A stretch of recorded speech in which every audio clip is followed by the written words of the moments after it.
주일 아침 하나님께서 우리에게 주신 말씀 함께 보시겠습니다. 오늘 말씀은 시편 31편 15절부터 19절까지의 말씀입니다.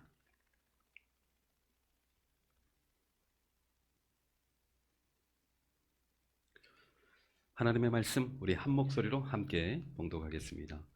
나의 앞날이 주의 손에 있사오니 내 원수들과 나를 핍박하는 자들의 손에서 나를 건져주소서. 주의 얼굴을 주의 종에게 비추시고 주의 사랑하심으로 나를 구원하소서. 여호와여, 내가 주를 불렀사오니 나를 부끄럽게 하지 마시고 악인들을 부끄럽게 하사 수월에서 잠잠하게 하소서. 교만하고 완악한 말로 무례히 의인을 치는 거짓 입술이 말 못하는 자가 되게 하소서. 주를 두려워하는 자를 위하여 쌓아두신 은혜,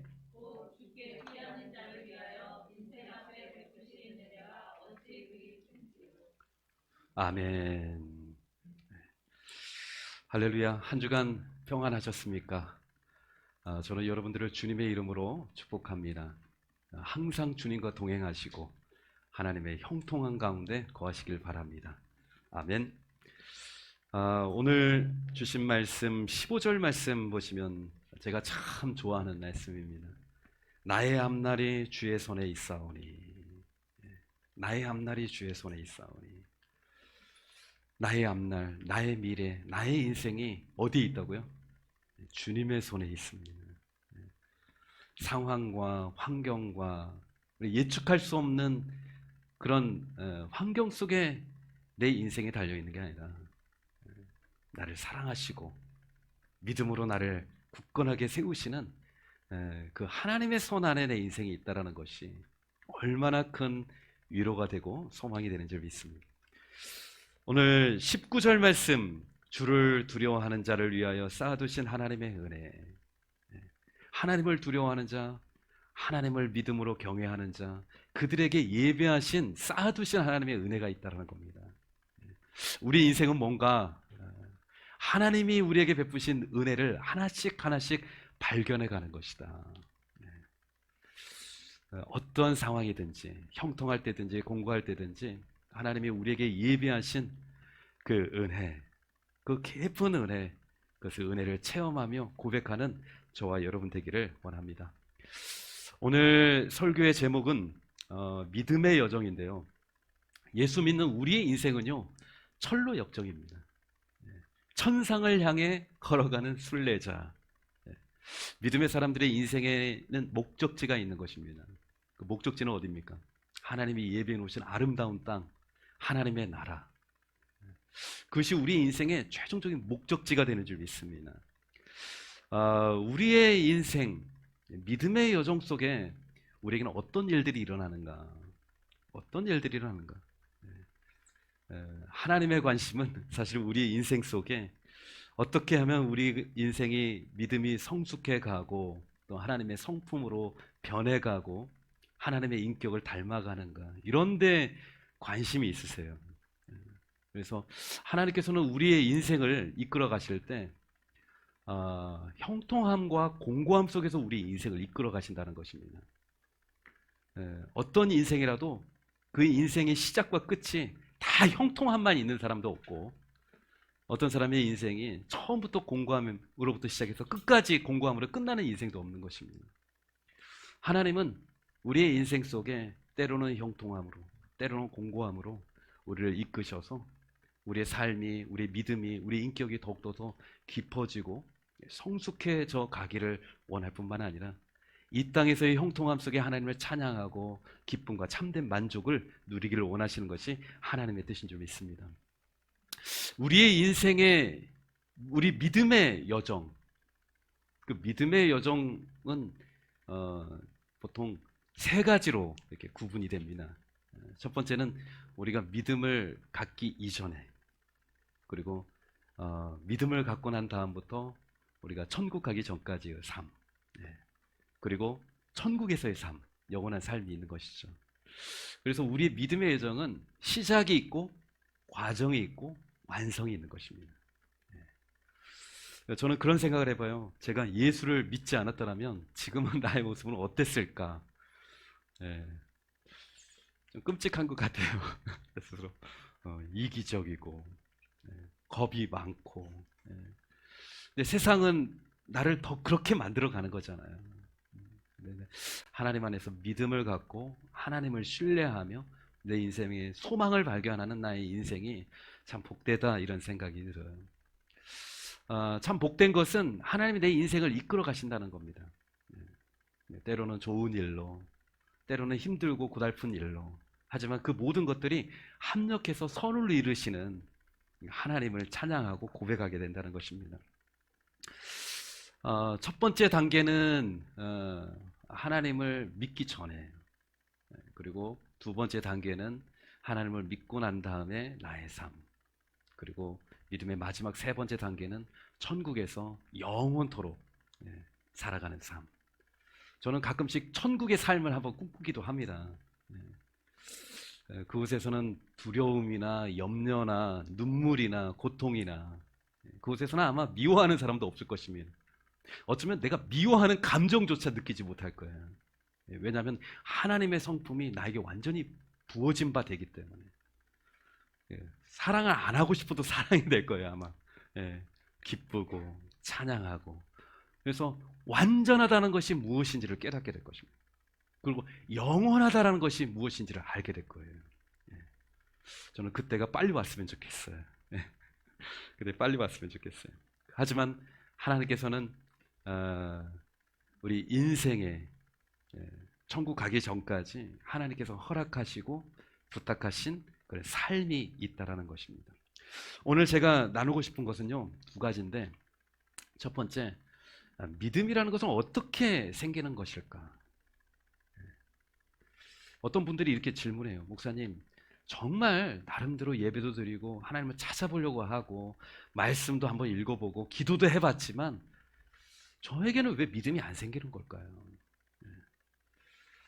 저는 그게 참 신기해요. 내 안에 믿음이 있다라는 게.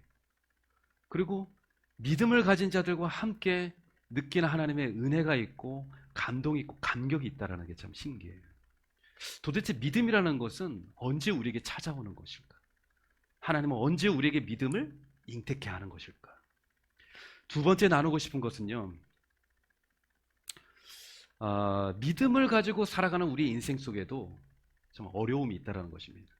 뛰어넘어야 되고 인내해야 되고 견뎌야 될 인생의 장애물들이 있다는 것입니다. 하나님께서는 그런 것을 우리에게 예비해 놓으셨어요.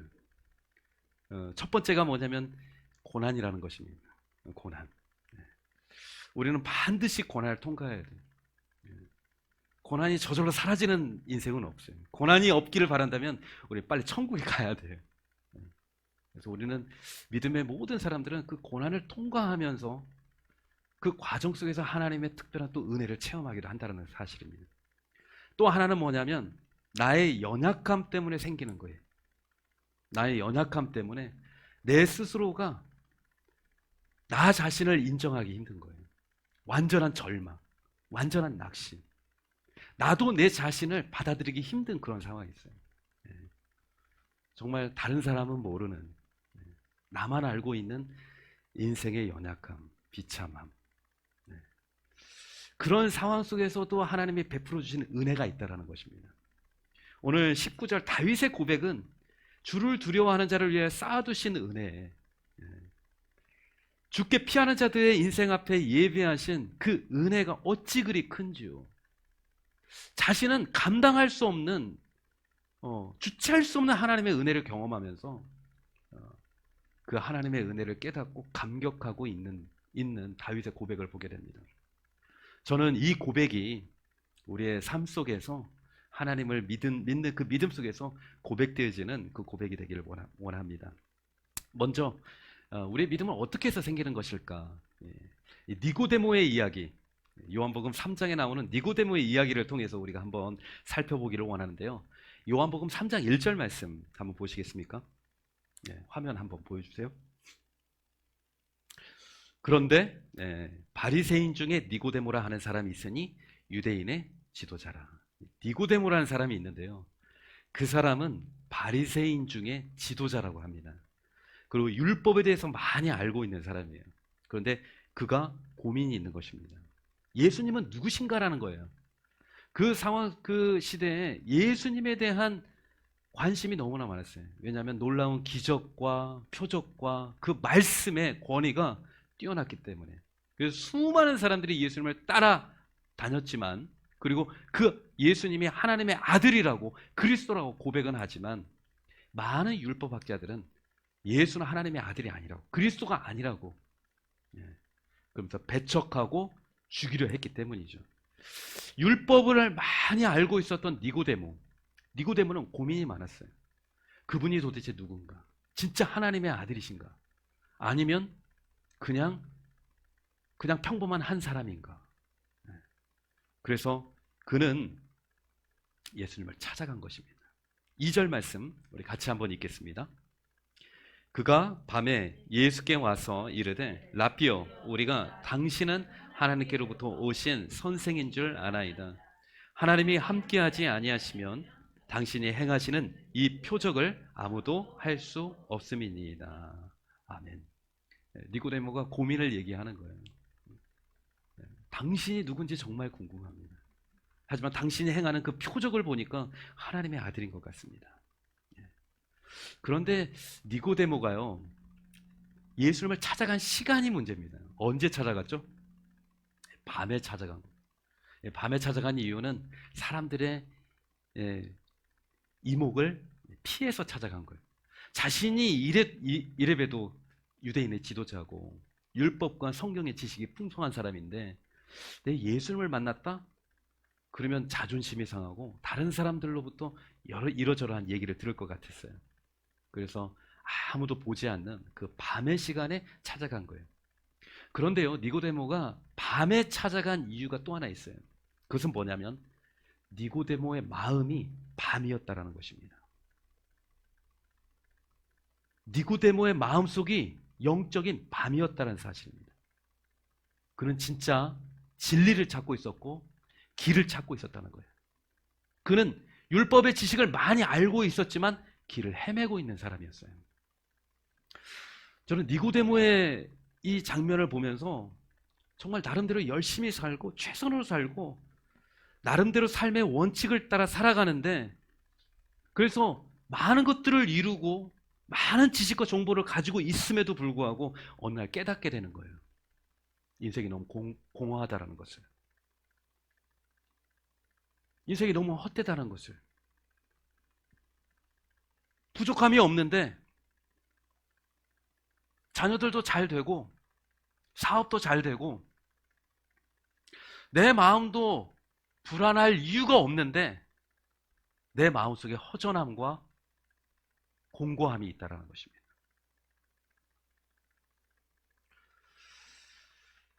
우리의 믿음은 언제 잉태하는 것인가? 한마디로 말하면 목마름, 바로 그 시간에 우리 마음속에 믿음이 잉태한다는 것입니다. 믿음을 잉태하는 순간은 내 영혼에 목마름이 있을 때, 참 이상해요. 부족한 것이 없는데, 다 형통한 것 같은데, 다 잘 되는 것 같은데, 근데 내 마음속에, 내 영혼에 목마름이 있는 것입니다. 니고데모를 보면서 많은 사람이 믿음을 갖게 되는 경로를 찾게 돼요. 언제냐? 내 인생에 밤이 찾아올 때. 다른 사람은 다 부러운 인생이라고 얘기하는데, 다 성공한 인생이라고 말하는데, 나도 부족한 게 없는 것 같은데 내 마음 속에, 내 영혼 속에 목마름이 있다는 거예요. 인생의 목마름은 믿음을 잉태하는 자리가 된다는 것입니다. 디모데는 밤에 주님을 찾아갑니다. 궁금한 게 많아요. 주님, 제 마음이 너무 답답합니다. 이때 주님은 이렇게 말씀하세요. 3절 말씀, 바로 답을 주세요. 예수께서 대답하여 이르시되 진실로 진실로 내게 이르노니 사람이 거듭나지 아니하면 하나님의 나라를 볼 수 없느니라. 네가 왜 공고하냐? 네가 왜 목마르냐? 너의 마음속에 왜 영혼의 밤이 찾아왔느냐? 네가 거듭나지 않아서다. 네가 구원이 없어서다. 영원한 하나님의 생명을 네가 가지지 않았기 때문에 네가 방황하는 것이고 네가 길을 찾은 것 같지만 네가 또 다시 길을 잃어버린 것이다. 네가 모든 것을 다 가지고 있는 것 같지만 그것이 다 허무할 뿐이요, 네가 공고할 뿐이다. 주님께서 그렇게 말씀하시는 거예요. 니고데모는요, 이 알듯 말듯한 이 예수님의 말씀에 그의 마음을 열고 믿음을 받아들이기 시작한다는 것입니다. 그의 인생의 가장 목마른 순간에 오직 하나님의 말씀만이, 오직 예수님만이 나의 목마른 영혼을 채울 수 있는 유일한 통로요, 길이요, 방법이라는 것입니다. 언제 우리의 믿음이 잉태하는가?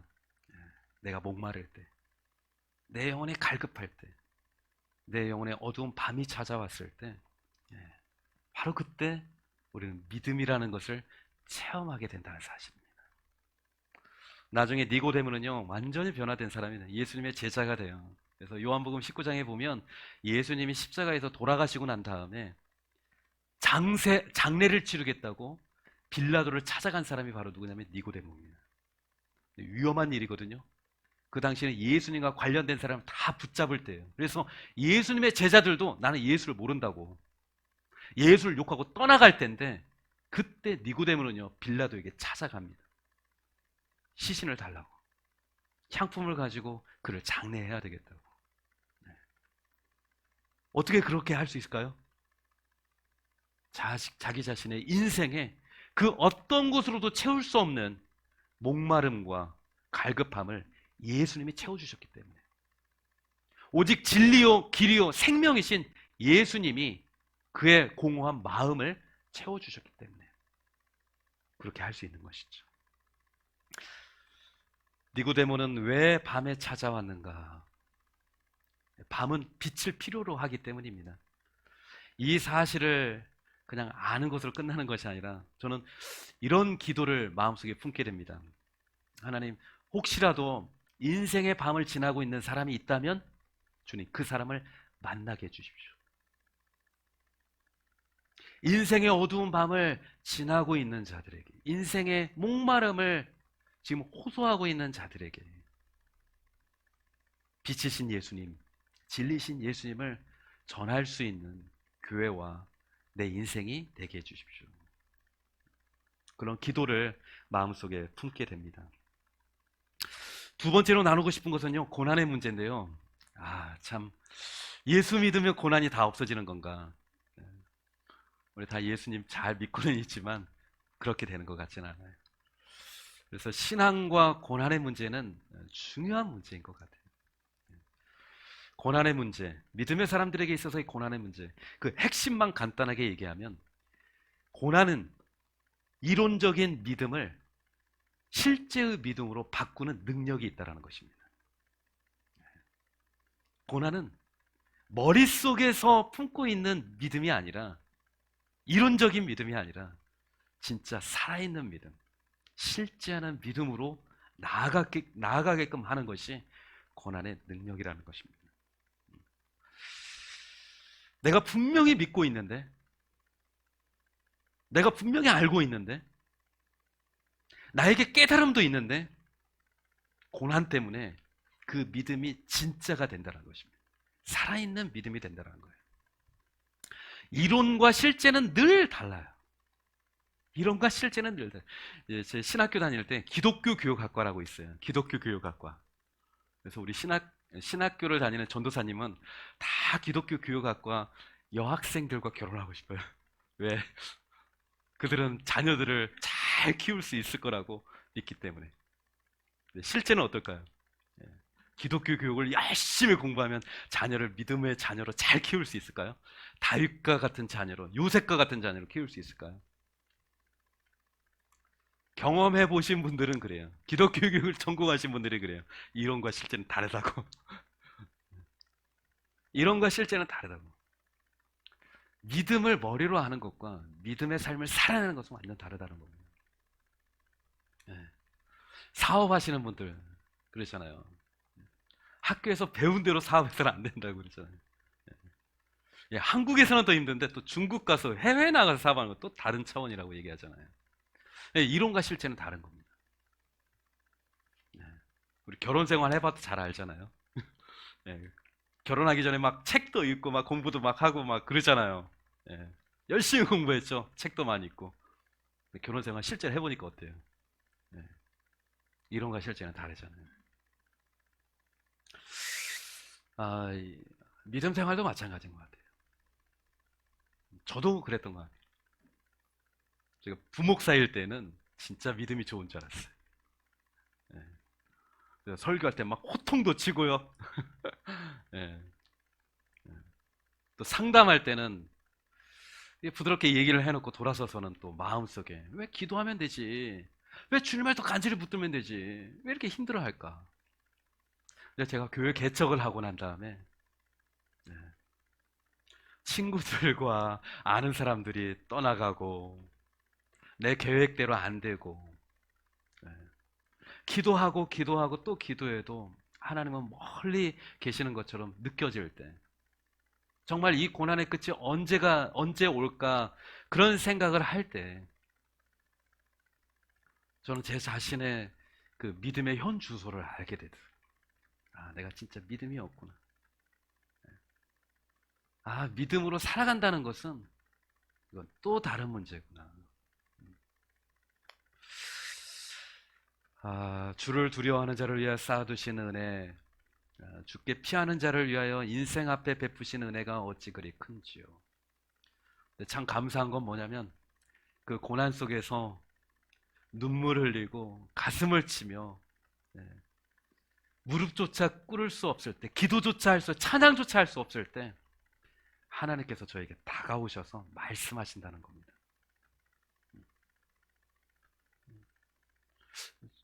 예, 괜찮다고.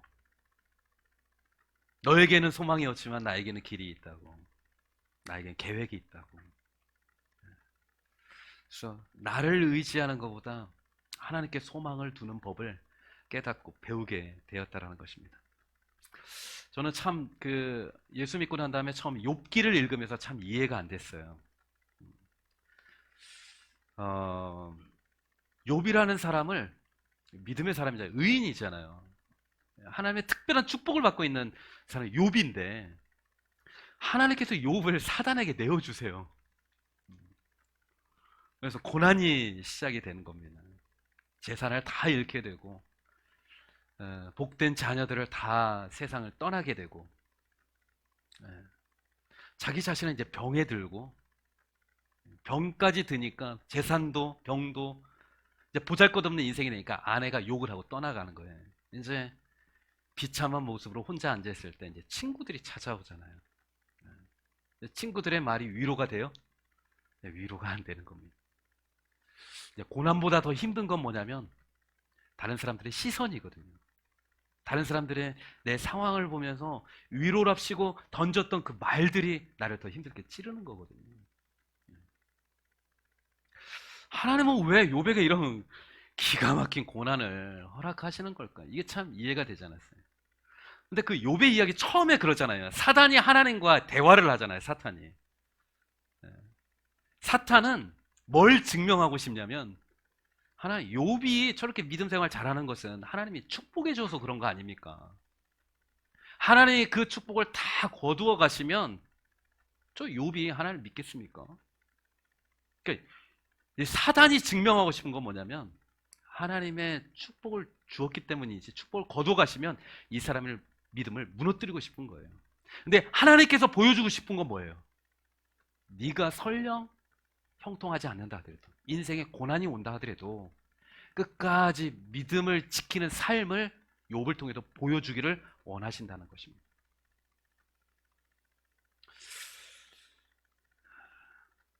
저는 참 이게 참 이해가 안 됐는데 이렇게 깨달아지는 거예요. 하나님이 욥에게 고난을 허락하실 때 하나님의 마음은 어떠하셨을까? 그 하나님의 마음이 느껴지는 거예요. 욥아, 정말 이겨냈으면 좋겠다. 끝까지 믿음을 이겨냈으면 좋겠다. 상황과 환경은 괴로워도 네가 순수하게 가지고 있었던 그 믿음만큼은 끝까지 지켜냈으면 좋겠다. 그 하나님의 마음이 이렇게 느껴지는 것 같아요. 이걸 우리의 삶에 적용해도 똑같은 것 같아요. 하나님이 저 자신을, 목회자인 저 자신을 성숙하기 위해서, 믿음을 더 견고하게 세우기 위해서 고난은 주시지만 어떤 마음이실까라는 걸 느껴지는 거예요. 느껴지는 거예요. 야고보서 말씀, 이제 1장의 말씀 한번 보여주세요. 네, 형제들아, 너희가 여러 가지 시험을 만나거든 온전히 기쁘게 여기라. 이는 너희 믿음의 시련이 인내를 만들어내는 줄 너희가 알미라. 시험을 만나거든, 고난을 만나거든 온전히 기쁘게 여기라는 겁니다. 근데 왜요? 거기 이유가 있어요. 믿음의 시련이 인내를 만들어내기 때문에. 인내를 만들어내. 근데요, 3절 보여주세요. 3절, 4절. 근데 그 인내가 그 목적이 아니에요.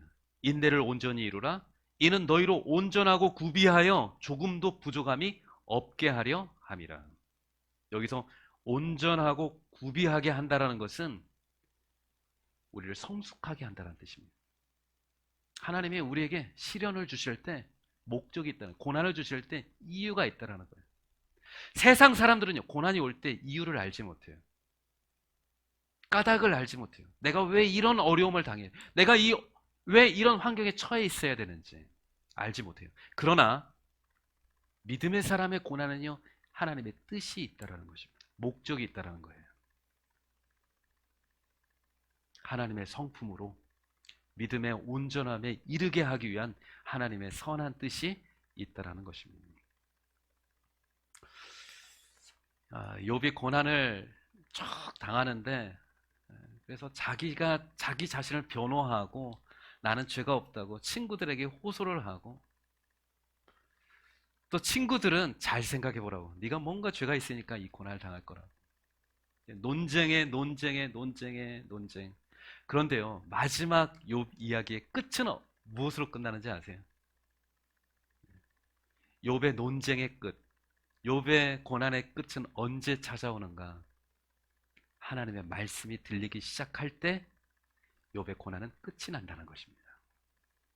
욥아, 내가 너와 함께하고 있어. 이 고난 중에도 내가 너와 함께하고 있어. 그래도 욥이 끝까지 잘한 게 하나 있는데, 끝까지 주님을 놓치지 않았다는 겁니다. 세상 사람들이 나를 뭐라고 얘기하든, 내 상황과 환경을 어떠하든 주님을 놓지 않았다는 거예요. 마지막 욥은 그렇게 깨달아요. 내가 주님의 음성을 귀로만 들었는데 이제 눈으로 보는 것 같이 하나님과의 관계가 새로워졌습니다. 믿음의 성숙이라는 것은요, 내 자신으로부터 오는 게 아니라는 겁니다. 하나님이 말씀해 주시고 하나님이 찾아오실 때 우리의 고난은 또 끝이 난다는 것입니다. 왜요? 하나님께서는 그 고난의 목적이 있기 때문에. 비록 내 믿음은 고난 때문에 만신창이가 되고 괴로워하고, 정말 하나님이 없는 것처럼 내가 주님을 부인하고 내 입술로 원망과 불평을 쏟아나올 때라도, 놀라운 사실은 하나님은 반드시 나에게 찾아오신다는 것입니다. 하나님의 개입이 이루어진다는 것입니다. 하나님을 만나는 순간입니다. 나는 절망이고 낙심이고 희망이 없고 소망이 없다고 생각을 했는데, 그때서야 비로소 낮아 있는 나에게 주님은 찾아오신다는 사실입니다. 사람들이 다 떠나지, 사람들이 안 될 거라고 말하지, 아니야. 그러나 너에겐 소망이 있어. 왠지 알아? 내가 너와 함께 하고 있기 때문이야. 주님의 음성을 들을 때 하나님을 향한 그 믿음은 나에게 새로운 실제가 된다는 것입니다. 그래서 고난이라는 시간은요, 하나님과 나와의 관계를 살아있게 만드는 능력이 있습니다. 이것이 고난의 능력이라는 것입니다. 박물관에 있는 그냥 고정되어 있는 믿음이 아니라, 내가 고난 속에서도 하나님을 찬양하고 억울함과 답답함 속에서도 하나님의 말씀을 내 마음속에 심는 그 거룩한, 그 살아있는 믿음의 일들을 이루어 간다는 사실입니다. 마지막으로 나누고 싶은 것은 우리의 연약함에 관한 건데요. 우리 믿음의 길을 걸어가고 있지만 때로는 우리가 너무나 연약해서 주님의 기대에 못 미치는 결정과 실수를, 그런 실패를 범할 때가 있다는 것입니다. 저는 신앙생활하고 있는 아버지들에게 묻고 싶어요. 자식들에게 부끄러운 짓을 한 번도 해본 적이 없습니까? 저는 사업의 현장에 있는 분들, 직장 생활하는 우리 남자분들에게 다시 묻고 싶은데요. 순간의 이익 때문에 신앙의 양심을 저버린 적은 없어요. 이게 좀 나 스스로 이제 타협이 될 만한 일, 뭐 세상 사람들도 뭐 다 그래. 그렇게 하고 넘어갈 때는 있지만 내가 내 자신이 너무 초라해지는 거야. 좌괴감이 들 만큼 비참해지는 그런 순간, 그런 어떤 영적인 실패, 그런 것을 체험해 본 적은 없어요. 우리 모든 믿음의 사람들이 하나님께로 천성을 향해 나아가는 순례자의 길을 걸을 때 우리가 반드시 통과해야 될 것이 있는데, 그것이 바로 우리의 연약함이라는 것입니다. 우리의 영적인 실패. 우리 끊임없이 이것들을 반복해 가는데 이 연약함 속에서 또 하나님의 주신 그 은혜가 얼마나 큰지요. 이 다윗의 고백이 우리의 고백이 되기를 원합니다. 엘리야가 갈멜산에서 영적인 대부흥과 승리를 거두었어요. 그런데 승리도 잠시, 왕비였던 이세벨이 내가 너를 반드시 잡아 죽이리라, 그 말 한마디에 완전히 낙심이 되는 겁니다. 왜 그런지 모르겠어요. 큰 영적인 승리 다음에 누군가의 말 한마디가 나를 너무나 괴롭게 하고 지치게 하고 힘들게 하는 거예요. 영적인 깊은 수렁, 침체 속에 빠져들게 되는데요. 그는 더 이상 내가 살아갈 힘도 없고 살아갈 이유도 없다고, 나를 차라리 죽여달라고 하나님께 하소연을 하는 겁니다. 열왕기상 19장 4절 말씀 한번 보여주세요. 엘리야가 이렇게 얘기합니다. 자기 자신은 광야로 들어가 하룻길쯤 가서 한 로뎀 나무에 앉아 자기가 죽기를 원하여 이르되, 여호와여, 넉넉하오니 지금 내 생명을 거두시옵소서. 나는 내 조상들보다 낫지 못하니이다 하고, 이렇게 너무나 괴로워해요. 이제 내 인생에 소망이 없다, 끝이다. 근데 주님께서 엘리야에게 이렇게 말씀하시는 거예요. 아니다, 너에게 소망이 있다. 나에게 계획이 있다. 그 말씀을 하시기 전에 열왕기상 5절 말씀을 보시면 참 제가 좋아하는 표현이 있어요. 로뎀나무 아래 누워 자더니 천사가 그를 어루만지며 그에게 이르되 일어나 먹으라 하는지라. 어루만진다는 표현이에요. 천사가 와서 하나님께서 엘리야의 마음을 어루만져 주고 계시는 거예요. 저는 이 대목을 읽을 때 외할머니가 생각이 나더라고요. 엄마한테 혼나고 외갓집에 도망가면 너무나 두려움에, 또 때로는 분노에 그러고 있을 때 할머니가 이렇게 품에 안으셔서 이렇게 쓰다듬어 주는 거예요. 어루만져 주는 거예요. 괜찮다고 실수할 수 있다고, 그러면서 크는 거라고, 세상 사람들 다 그렇게 된 거라고, 그러면서 너도 잘해보려고 하는 거잖아. 하지만 마음대로 안 되는 거잖아. 외할머니의 그 어루만짐, 그런 게 생각이 나요. 믿음의 사람들은요, 믿음의 거장들은 다 이 과정을 겪었어요. 베드로도 마찬가지죠. 내가 죽을지언정 예수님을 내가 지키겠다고 고백했지만 위험한 상황이 딱 처해져 버리니까 예수님을 욕하고 떠나가잖아요.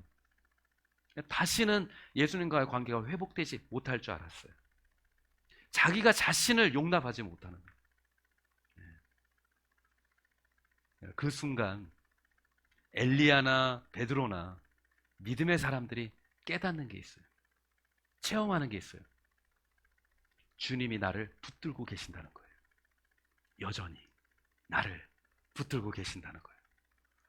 우리가 사람 만나면 악수를 하잖아요. 악수를 할 때 우리는 보통 이렇게 악수를 하잖아요. 근데 하나님과 내가 악수할 때는 다르잖아요. 어떻게 악수해요? 이렇게 악수하잖아요. 내가 설령 내 자신이 비참해 믿음에서 낙오가 되고 절망해서 떨어져 그 손을 놓는다 하더라도 주님의 손은 누구를 붙들고 있어요? 여전히 나를 붙들고 있다라는 거예요. 주님이 나를 붙들어 주심. 나조차도 나를 인정하지 못할 때 주님은 변함없는 사랑으로 나를 붙들어 주신다는 거예요. 엘리야가 선지자답지 못했을 때, 베드로가 예수님의 제자답지 못했을 때, 우리가 아버지답지 못할 때, 내가 어머니답지 못할 때, 제가 목사답지 못한 그 순간에 주님은 어떻게 하시는가? 나를 여전히 사랑의 눈빛으로, 인자와 긍휼의 눈빛으로 나를 바라보시며 나를 붙드시는 그 하나님. 그 하나님 때문에 주님의 쌓아두신 은혜가 어찌 그리 큰지요. 그것이 우리의 믿음의 고백이 되는 줄 믿습니다. 우리 함께 찬양하기를 원합니다.